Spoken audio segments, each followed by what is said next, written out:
Hi, my name is Brigitte and I'm here to offer you a short tutorial on plank pose. So if you do a lot of vinyasa flow classes, you will spend time in plank pose. If you like to do inversions, arm bounces, plank pose is a great preparatory pose to build strength and mindfulness in how you work your hands and your arms, etc. So what's really important when you're weight bearing on your hands is how to use your hands, where to put the pressure. So you want to press through the circumference, the palm of each hand, pressing especially through the mounds of the fingers, the knuckles, and also press through the fingertips. When you press those points into the floor, you will activate the arches in the palms of your hands. Just like we have arches in the feet, we have arches in the palms of the hands. And also engage the undersides of your forearms, which is really important to stabilize your wrists. So let's look at plank pose. I will go over many alignment points, but also modifications, ways that you can make it a little bit more user-friendly for what's going on in your body. So let's come onto our hands and knees in a quadruped position. So have your wrists beneath your shoulders and have your knees beneath your hips. So if you have tight shoulders, it's actually a good idea to turn your hands out a little bit. If you don't have that issue, just simply have it so that the index fingers parallel one another. And you want to evenly spread your fingers, not overspread them either, just evenly spread your fingers.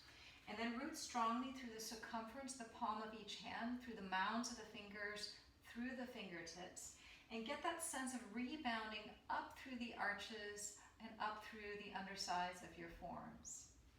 Now, when we come into plank pose, we want to find a more neutral spine so that we are neither in extension with the spine, meaning kind of a back bend, and we're not flexing the spine, we're not rounding the back, but we're right in between.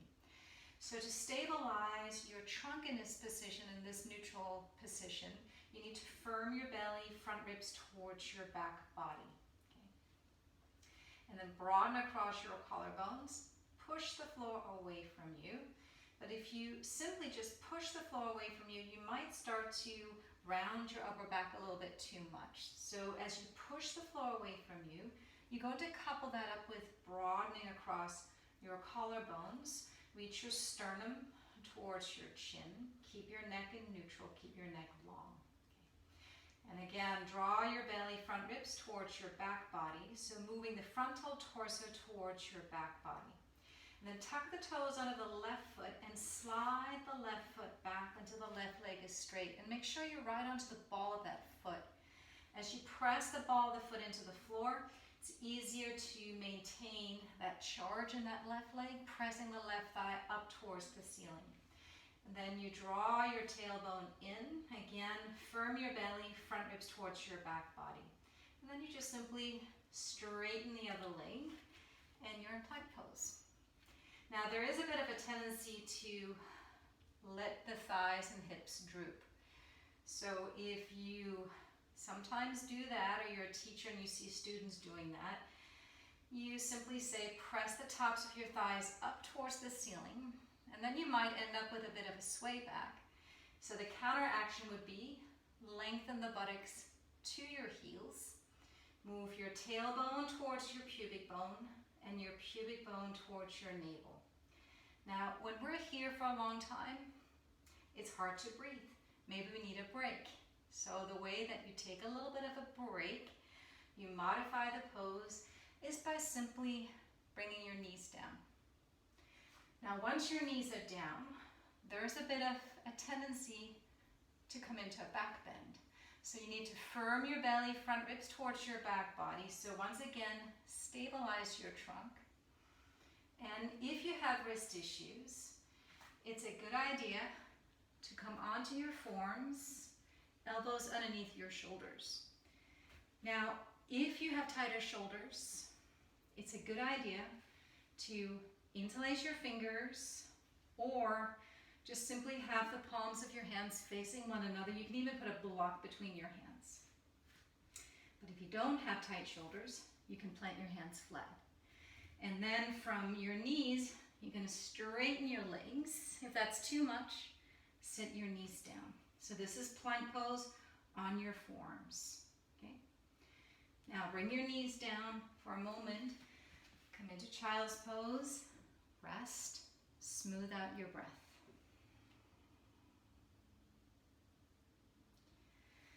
When you're ready, sit back up onto your heels. So when you're in plank pose and you are pushing the floor away from you, there is that tendency to round the upper back, meaning that your shoulder blades will completely move into that protracted alignment. So you need to couple this up with, as you're pushing the floor away from you, you need to reach your sternum towards your chin, broadening across your collarbones, right?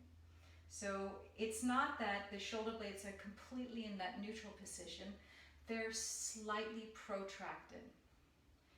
So what sometimes happens if we're doing plank pose, you might see that in students or in yourself, that if you're sitting in your shoulders, there's actually a little bit of a valley between the shoulder blades. So that would be in the opposite direction, also called retraction of the shoulder blades. So that's what you see in yourself or in a student. Push the floor away from you. And again, couple that up with broadening across your collarbones. Okay. Firm your triceps, outer upper arms in. Your upper arms is what is called an external rotation, meaning that your arms are not doing this, but they're externally rotated. Okay? So let's do it one more time. Come into plank pose. So press the tops of your thighs up towards the ceiling. Lengthen the buttocks to your heels. Firm your belly, front ribs towards your back body. As you push the floor away from you with the palms of your hands, broaden across your collarbones. Firm the triceps in, and then from here, you can keep that alignment in the upper arms. Lift your hips and come into down dog, which is a nice little break, because in down dog, you're shifting more of the weight into your legs. And then walk your feet up to your hands. Grab hold of your elbows for a moment. Bend your knees. Let your head dangle. Take a few breaths. And then when you're ready, you can simply sit down. And I hope that this was helpful, this little tutorial. I definitely felt the work in my arms, definitely a pose that creates a lot of heat. Thank you so much. Namaste.